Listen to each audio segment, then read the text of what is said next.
Көлікке адамдарды шамадан тыс толтырып алып, қала ішінде жарыс ұйымдастыру, жолаушыларға билеттің таратылмауы, кондукторларды талапқа сай форма мен медициналық кітапшаның болмауы. Бұл мәселелердің көтеріліп келе жатқаны аз болған жоқ.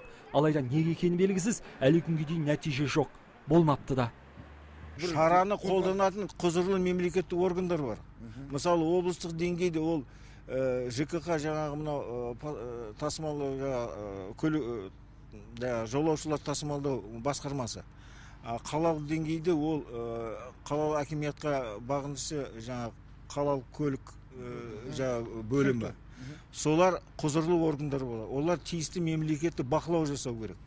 Олар жаңағыдай нарушениенің бәрін выявлять етіп, оның бәрін тиісті шара қолдану керек. Сондай шара жоқ қой енді. Бұған дейін сан рет бас қосқан азаматтар аталған мәселелерді шешеміз деп тағы да жиын өткізді. Жиынға қатысқан азаматтар әдеттегідей жадыларына жатталған әңгімелердің кезекпен айтумен болды. Тұтынушылардың құқықтарын қорғаушылар проблемадан қашан шығамыз десе, қарсы тарап бірте-бірте шешіліп келеді деді. Бірте-бірте шешіліп келе жатқан мәселені көзбен көру үшін көшеге де шықтық. Кешіріңіз, билетіңіз бар ма сіз жолаушыларға таратып жатқан? Бар. Көрсетіңізші. Кәне, жолаушыларда бар ма? Таратып жатыр ма билет? Таратып жатыр. Көрсетіңізші, сіз билетіңізді көрсетіңізші. Таратамыз ғой жолда. Мед книжкаңыз бар ма? Мед кітапша. Сіздің. Мед книжка? Уақыт жоқ.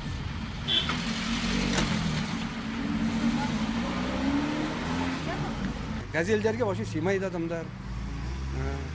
Мына көріп тұрсыздар ғой, қалай жүр екен. Газельдерде билет болмайды ғой. Билет таратпайды. Болмайды ғой, билет болмайды. 109-ның қызметі мына постоянно забитый автобустар, газельдер. Енді сәл автобустарын қойса, свободно адамдар отырып барса, соған жақсы болар еді деп ойлаймыз. Адамды шамадан тыс артып, қауіпсіздік шараларын ескермейтін маршруттардың бірі 109 болып отыр. 112-ші кварталдың тұрғындары аталған мәселені алға тартып, тиісті мекемелердің есігін тоздырыпты. Алайда нәтиже жоқ. Амалы таусылғандар енді басқа шара қолдануға көшпек. Қауіпсіздік сақталмайды, артық адам алған. Және керек кезінде адамдар жетемейді, оқушыларымыз. Сондай бір жағдай, шешілмеді. Соны жасамай отыр, бізге зиян келтіріп отыр, мен сотқа бермекшім. Ал жолаушылар көлігін қадағалаушы мекеменің басшысы жұмыс жасамайды деген пікірмен мүлдем келіспейді. Қуатжан Әзімбайұлы тәртіп бұзған мекемелердің ісі тек жыл соңында ғана қаралатынын айтады. Соған қарағанда өткізіліп жатқан дөңгелек үстел тағы да нәтижесіз болмақ. Өздеріңізге мәлім, 2015 жылы біз 16 маршруттан расторжение. Өзіңіз білесіз. Соттасты тасымалдаушылармен, оларды соттан отты, бір келесі процесте біз ұтылсақ, одан кассациядан барлық жерде инстанциядан біз сотқа шықты.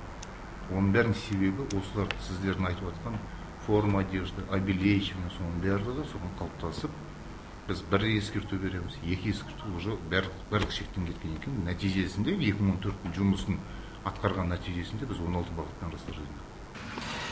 Кешіріңіз, билетіңіз бар ма? Билет таратып жатсыздар ма?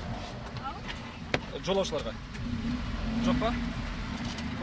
Итер болғанша? Қанат Байыс, Талғат Қырғызалиев, Дастан Баширов, Сакен Серқұл, ТВК телеарнасының жаңалықтар қызметі.